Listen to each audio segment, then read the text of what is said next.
event, certainly people think, turned into a pneumonic form of plague, exactly where the disease is being spread through the air. Now, this Crossrail project, for those outside of London, perhaps not familiar with it, but it's very, very big. You're going right through the centre from west to east and the other way around. You've found lots of interesting things, haven't you? And presumably lots more still to come. Yeah, we've excavated 40 construction sites so far, and the finds literally range from Ice Age London, London before man really, through the early prehistoric period, the Roman city and the medieval city, right up to the recent excavations we've done on some of London's industrial sites, which are 100 years old, but actually already forgotten in terms of the importance to London. Will artefacts be sort of collected together? Will they be put in one museum, or perhaps even a whole new museum is required? That's right. All the artefacts we collect on the project will be donated to the Museum of London, here in London, which is the kind of archaeological depository for all work done in London on its history.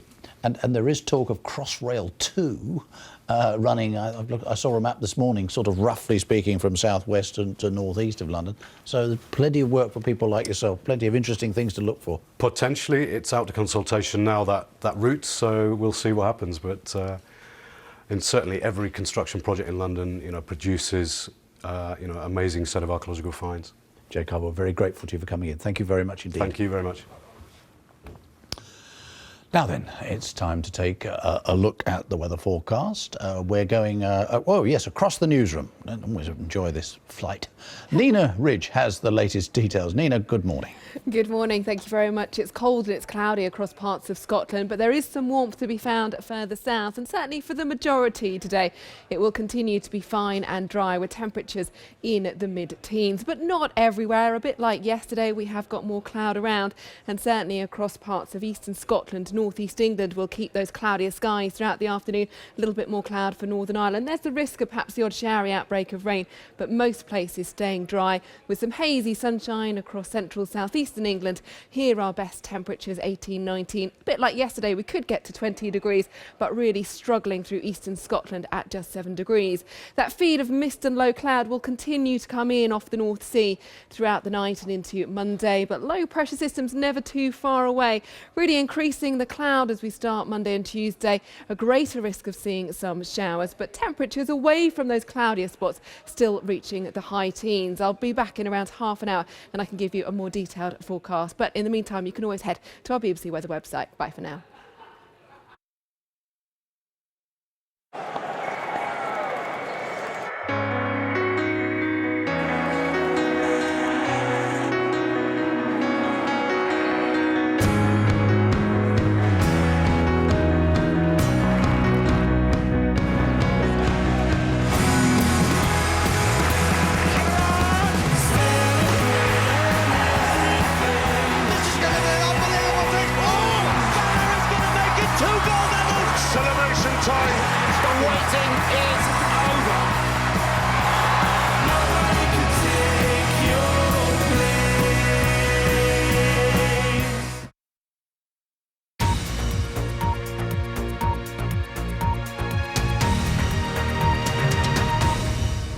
This is BBC News with me, Nicholas Owen. The time is 11:32. Let's have a look at the headlines. Families of Chinese passengers on board the missing Malaysian airliner have arrived in Kuala Lumpur to demand answers from the authorities there. We have come here today because we want proof, we want the truth, and we want our loved ones. A ship towing a black box detector is preparing to join the search for the missing airliner off the western coast of Australia. The Conservative MP Mark Menzies resigns as a ministerial aide following allegations about his private life made by a male prostitute. Network Rail expects to receive a record fine of £70 million for delays suffered by passengers.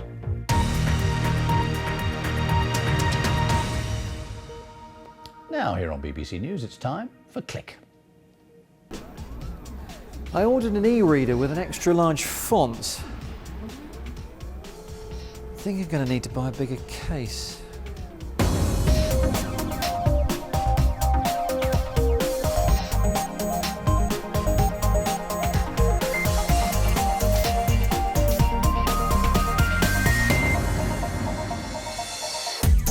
Never mind the function, feel the form. This week on Click, we'll look at some of the device designs that we could find in our hands, our homes, and on our roads in the next decade. But whatever we touch, we definitely will leave our mark. We're with the police force using the latest technology to get much more from the scene of the crime. And if you really want to make that mark, why not use it to build an electronic circuit with some rather unusual paint? We'll also have a trip inside the world of the Game of Thrones, courtesy of virtual reality. All that plus the latest tech news and a chat about chat in Webscape. Welcome to Click. I'm Spencer Kelly, and welcome to the Design Museum in London for an exhibition showcasing the finalists of the Design of the Year award. There are plenty of weird and wonderful creations here, including a machine which reads text that's entered into a website and prints it out using good old pen and paper. And that is a theme that we're seeing amongst some of the exhibits this year, this merging of digital with good old analog. Take this Lego calendar, for example. Yes, that's right, Lego calendar. You arrange your team's time using real coloured blocks, but then, if you take a photo of it, an app analyses the image and syncs it with your digital schedule. Talking of blocks, here's a concept smartphone where the components are swappable and upgradable. Want more memory or a better camera? Well, just plug it in. And then there's the Eye Exam smartphone app that should help prevent the onset of blindness in the developing world. These awards are all about selecting products that take a fresh look at existing problems and then solve them in a better, or at least a unique way. Ever got the feeling you weren't getting enough from your piano? Well, this one has gel keys to help your fingers feel something closer to the sound that they produce. Sounds like chopsticks, feels like jelly. Squidgy. And more from the Design Awards a bit later, but now we turn our attention to crime, and specifically solving it. For more than 100 years, one of the main methods to catching criminals has been the fingerprint. And although this is a fairly rudimentary technique, scientists are now hauling it into the 21st century. Rebecca Morell has been finding out how mass spectrometry can tell you much more about the owner of a set of prints than just who they are. As the night draws in, criminals start to go to work. And so too do West Yorkshire's crime scene investigators. X-ray Mike 2 to Alpha. Yeah, if you can show me his code 5 to log 538, please. A break-in nearby has been reported, and Chris Barley is on his way to investigate. The burglars have forced their way into the house, and it's upstairs where they've caused the most damage. We believe that the suspects were probably looking for jewellery, that kind of thing. But they have torn open every drawer, suitcases have been opened, cupboards, contents thrown out. So we've had a very messy search.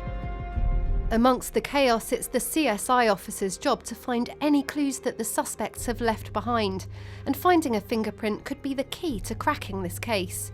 So in just this drawer under the bed there's 2 mobile phones. It's quite possible they've been handled, we've seen the model. This place has been completely ransacked, and the CSI team behind me are searching for any scraps of evidence that they can find. But despite all the advances in technology, central really for the last 100 years has been the fingerprint for identifying suspects. But a new technology promises to bring this to a whole new level. These scientists from Sheffield Hallam University have joined forces with the police in the first trial of its kind. They say a fingerprint reveals far more than just a person's identity. It can provide vital clues about the suspect's activities hours before the crime took place. The samples are analysed here in the lab. They're looking for any trace, no matter how small, of substances hidden within or on the prints. They use a technique called mass spectroscopy. It helps them to find out what these chemicals are by seeing how they behave when they're fired through a magnetic field. To make it easier, let's imagine we have a ping pong ball, a football and a cannonball, and that the field is a steady stream of wind. If you throw the ping pong ball, the gust will have a big effect on its path through the air. The heavier football's journey is less affected, and the cannonball is pretty tough to move. By studying how these balls travel and where they end up can tell you a lot about what the objects are. And it's the same for molecules and atoms. This was a crime scene mark found on a laptop, and so we analysed it, and this is a software that enables you to see the molecules distributed on this particular mark. And what we think it is here is cocaine, because the weight, or the mass to charge more technically, would correspond to that presented by cocaine. We can distinguish males from females, or we can understand whether or not a person has dealt drugs or actually taken drugs. We can detect ingested substances, so we may be able to reconstruct what that person has been eating just before committing the crime. Back on the road, and the forensic squad have been called to another break-in. This time a television has been stolen. More prints have been left, helping the team to build a profile of the person that's committed this crime. We've got to use all the tools at our disposal to try and identify and solve crime. Criminals are getting better at doing what they do, and we need to keep up with them. And this is just one way that we might improve the way that we can use fingerprints and ultimately prevent and detect crime. The calls from Police HQ keep flooding in. The work is never done. And any new tools for this CSI team will of course be most welcome to help with their ongoing fight against crime. Rebecca Morell. So at the sharp end, spectrometry can be used to detect fine details and chemical traces in things like a fingerprint. But just because you're not a member of the team at CSI West Yorkshire doesn't mean you can't do a spot of analysis on your own at home. In this envelope is one of the nominations here at the Designs of the Year exhibition, and it is a do-it-yourself spectrometer for your smartphone. Step 1. Take out, fold up and stick together the pre-made template, or you can download the PDF and print one for yourself. Note the slit, very important. Step 2. Vandalise a DVD. Taking just the transparent layer, you can create a quick and dirty diffraction grating. Perfect for splitting light into its constituent parts. Step 3. Stick the whole thing onto your phone's camera, point it at a light or shine a light through something, and you'll get a spectral fingerprint that's unique to its chemistry. Now, this was developed to help identify environmental pollutants, which means step 4, where you upload the image to the online spectral workbench, will then attempt to analyse the object's chemical composition and spot contaminants like crude oil. How illuminating, chemically speaking, at least. Okay, next up, a look at this week's tech news. Another month, another shopping splurge. Facebook has announced that it will buy Oculus VR, a startup specialising in virtual reality headsets, for a cool $2 billion. But not everyone's happy about the Kickstarter success selling to Facebook. Minecraft creator Marcus Persson donated to the kit's development back in 2012, alongside more than 9,000 other crowdfunders. Following the news, Persson cancelled plans to create a special VR version of his game, saying that Facebook creeps him out.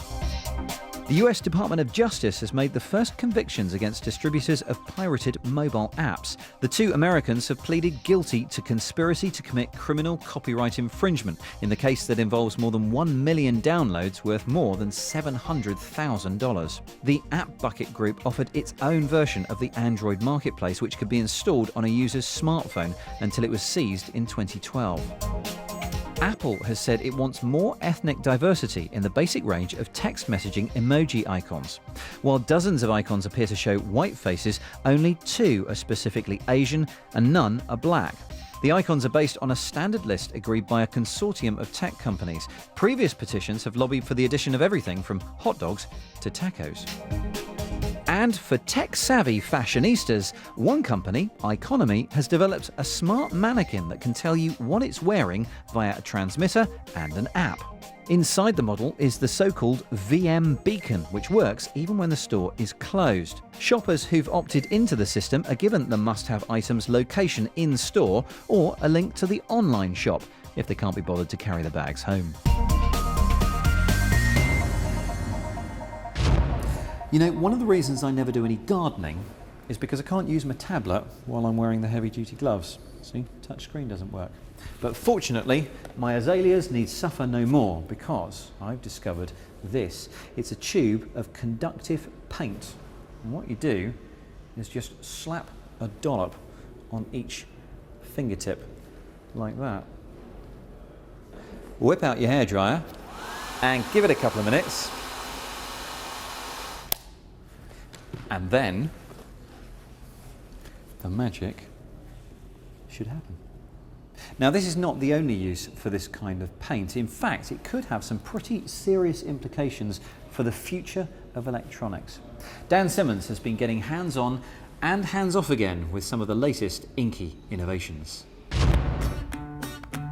Getting kids interested in the classroom can be a tricky business, but to be able to paint instruments and then play them, well, that suddenly makes things much more fun. By hooking up painted circuits to a single Arduino board and speaker, a range of instruments can be created, and you don't even have to touch it to play it.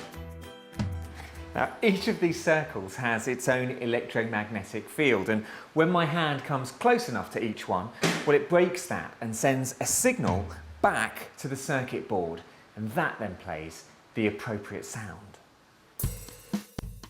This prototype only plays certain MP3 sounds, all at the same volume. But by turning the paint into a sensor, the different levels of resistance can be measured, so you could alter each note's volume or pitch. You've got to remember to take your hands away. The company behind the paint, Bear Conductive, says music isn't its only forte. It could also be fine-tuned for interactive books, doorbells, hidden sensors, and everyday light switches. These could be covered with wallpaper or painted over with regular paint, so you don't even have to see them.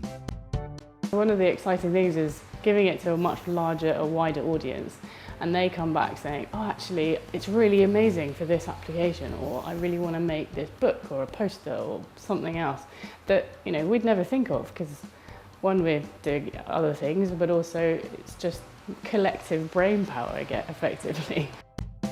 You do need to wait for each circuit that you've painted to dry before you can test it out. Painted circuits is all well and good for amateur enthusiasts, but for professional engineers, much faster and more precise use of conductive ink is being investigated. At the University of Tokyo, researchers are using desktop printers to do something similar, which they say could revolutionise the electronics industry.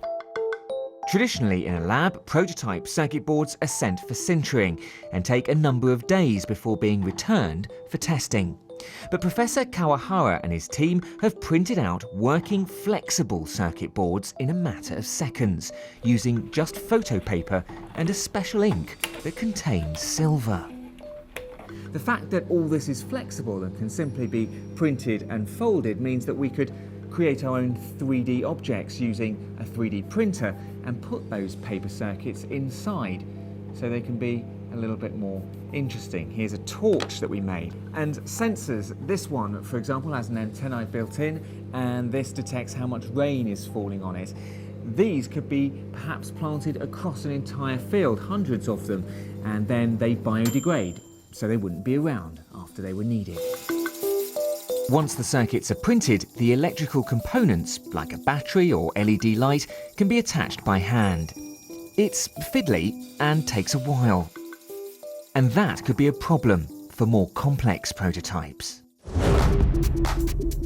So this research has been taken further by Microsoft's R&D centre in Cambridge. These stickers make things easy by combining components with adhesive to cut down production time. The simple and instant fusion of stickers with the circuits means that components can be easily recycled, perfect for prototyping. Making electronics this simple could lead to a new era of product creation. You can print out the functionality, a working circuit, print out the form factor and combine the two. So you can imagine in the future there being a machine, a printing machine, which actually prints working devices. It doesn't just print, empty shells of Space Invaders, but it prints maybe a Space Invader with some interactivity. Whilst of course you can buy electronic devices that have already been imagined from the high street, these new DIY circuits open the door to anyone with a printer to create simple gadgets unique to each of us. Dan Simmons there, always on the lookout for new toys.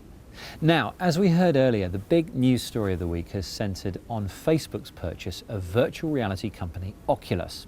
And it's certainly left a lot of people wondering what the future of VR might be. In the past, we've associated it mainly with gaming, but virtual reality could change the way that we view other forms of entertainment like TV and movies too, as LJ Rich experienced recently in Texas. Or should that be on the north wall of the Kingdom of Westeros? This is a virtual experience that promises to put viewers into one of the world's most popular television shows. The Oculus Rift visor allows you to see what many characters in the show would see, and there's even a wind machine to create the breeze that you would experience if you were to look over the Seven Kingdoms. Facebook says its acquisition of Oculus will change the way we work, play and communicate. But I don't like strangers poking me in the real world, let alone the virtual one. I found the whole thing rather convincing. Not surprising really, as it's backed up by some serious processing grunt from the same company who produced the Oscar-winning effects in Gravity. We've literally got ridiculous sized power machines that we've custom made, 3.3 gigahertz monsters feeding each machine. You're seeing stuff being rendered at 4K at 60 frames per second. So you've no sort of latency at all as you look around, which makes it super smooth. Now, given the average life expectancy of a character in Game of Thrones, it's no wonder the experience is quite short. And even though you follow a selected path rather than explore the world freely, it's impossible not to feel impressed at this simulated world, particularly when looking over a cliff edge that drops 700 feet. I feel like I'm just on a tiny platform at the top of a cliff. It's quite vertiginous, even though I know this isn't real. It is a little worrying. It's quite an odd experience because, of course, I know that I'm not ascending the wall at Westeros. The kind of feedback that you're getting from at least 3 of your senses feels pretty real. It's cold, it's sort of rattly, and you're looking at something in 3D. I'm glad I've done it. Don't think I want to do it again. Now the thing is, we take this to directors that we work with in the film world and say, fill your boots. You know, this is for you to write now. This is it's a whole new set of tools about non-linear storytelling for you to learn. And then I don't think we're too far away from starting a project where it'll be a properly led film directorial effort.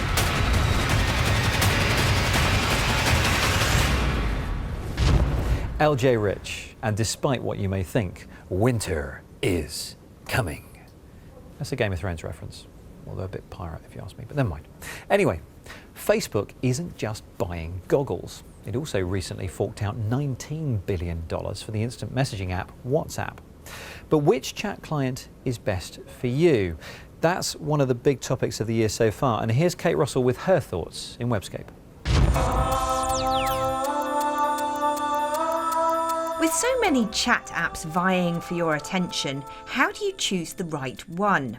You'll obviously be swayed by how many of your contacts you can reach with the platform, and smart voicemail service Libon just added Open Chat to its free apps, which lets users send text messages, pictures, audio, location data and more to any of their contacts, no matter what messaging service they use. Did you get my text? This open system has the big bonus that your contacts won't be plagued by sign-up requests from the service in order for you to message them. They can even see it in a web browser if they don't have a smartphone. For contacts also using Libon, you'll get free HD voice calls on 3 and 4G and wireless, although do remember, your service provider might charge you for data when not on Wi-Fi. There are so many other options in this space, we could be here all day, so I'll just pick out the highlights. With Facebook forking out over $19 billion for it recently, WhatsApp has to get a mention. It lets users send free text, image, voice, video and location data to other WhatsApp users. As with all of these app-to-app services, it'll trawl through your contacts to identify people you can connect with when you first install it. The king of the multimedia chat apps in Asia is WeChat, with around 250 million users. Again, free on all leading platforms with similar features to WhatsApp, but including voice and video calls already. This app also uses QR codes to add contacts and set up group chats, which is an important feature for those writing in Chinese-style languages, which use thousands of characters rather than the Latin alphabet the Western QWERTY keyboard is optimised for.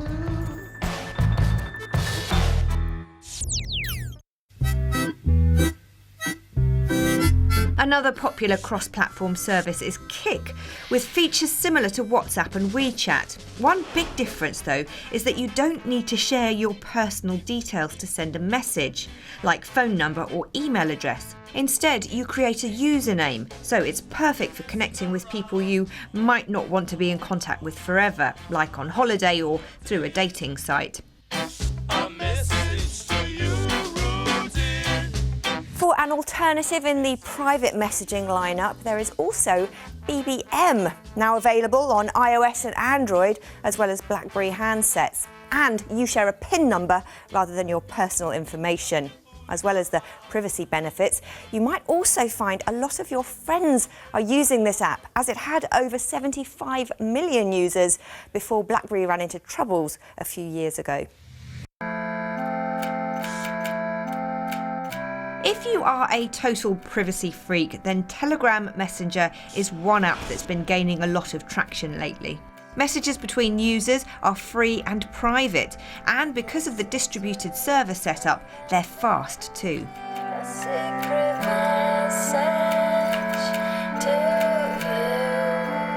It's early days for this app, so only the iOS and Android versions are official, and the likelihood is none of your contacts will be on it yet. But as it is an open API project, meaning the source code to build compatible apps and add-ons is freely available for other developers, there are a lot of unofficial builds coming online for other smartphones and even a desktop client. You can also initiate a secret chat, which heavily encrypts messages user to user with a unique key to avoid interception by hackers or government snoops, and prevents the other chatter from forwarding messages.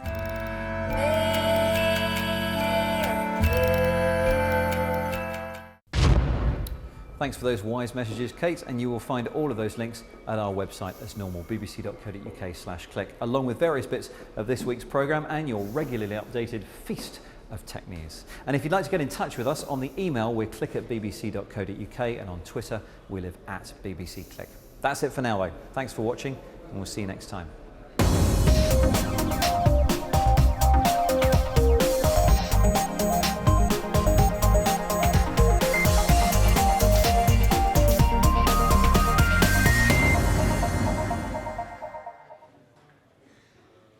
Good afternoon. It's another day where our weather will bring big contrasts across the country, and that theme will continue for the week ahead as well. For many, this afternoon will be fine and dry and pretty warm, but not all of us. The satellite picture is picking up a little bit more cloud. That's keeping temperatures down across parts of eastern Scotland, northeast England. Certainly the warmth is continuing to build further south, but even here there is a little bit of high cloud floating around, the sunshine rather hazy, and we've still got this weak front sitting out to the west. That's producing more cloud through parts of Northern Ireland, and here we could see 1 or 2 showers throughout the afternoon. Across Scotland there are some breaks, and the afternoon looks dry, bright, and temperatures in the high teens. Now, through the night tonight, we'll keep the feed of mist and low cloud coming in off the North Sea, affecting northeast England, parts of eastern Scotland. And through the latter part of the night, well, then we start to pick up a few more showers brewing down to the south and the west. Some of those could potentially be heavy, even with the odd rumble of thunder. Southern areas 10 to 11 degrees, starting values for Monday morning, but for Scotland 5 to 6. So here, some of our lowest temperatures. And it will be another chilly day with plenty of clouds sitting across Scotland on Monday. A lot more cloud generally through the day with a greater risk of seeing some showers. The showers generally pushing their way further north. The best of the dry weather and any brightness still lifting temperatures into the high teens in the southeast, but it will continue to feel cold further northeast. So for Sunderland against West Ham in the evening, temperatures are perhaps just around 7 to 8 degrees. It is going to be cloudy with a risk of perhaps some rain, but there is coverage of that Premier League match on Radio 5 Live. And I mentioned the week ahead bringing quite mixed fortunes, and it's all due to this setup of low pressure spiralling up from the south, that cold northeasterly breeze coming in across parts of eastern Scotland, keeping temperatures at around 8 degrees with lots of low cloud around, but we should still be able to find some warmth given a little bit of brightness, most likely across southeastern areas. There's more details on our website. A year ago, the South African Paralympian Oscar Pistorius shot and killed his model girlfriend Reeva Steenkamp in his home, claiming he mistook her for an intruder. The defence insists it was a tragic accident. Join us for continuing coverage of the Pistorius trial here on BBC News. Nearly 25 years ago here at Hillsborough, the terraces became overcrowded during an FA Cup semi-final. 96 Liverpool fans died. Now, fresh inquests are underway, shedding new light on Britain's worst ever sporting disaster. Join us for continuing coverage on BBC News.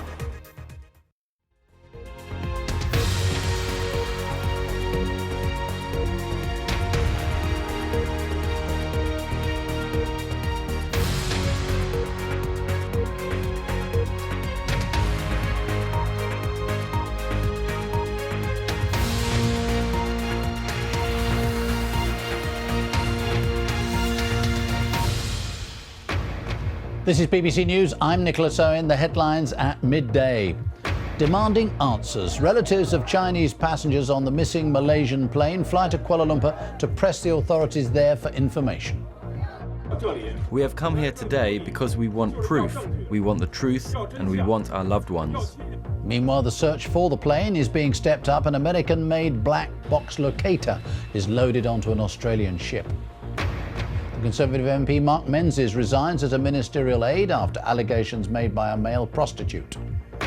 A record £70 million fine for Network Rail for failing to make sure enough trains run on time. Also in the next hour, freezing out cold callers and nuisance messages. New plans for stiffer penalties for telemarketing companies that make unwarranted calls to members of the public. A perfectly organised race by Mercedes. Lewis Hamilton wins in Malaysia. It's his former world champion led from the start and finished 17 seconds ahead of his teammate Nico Rosberg.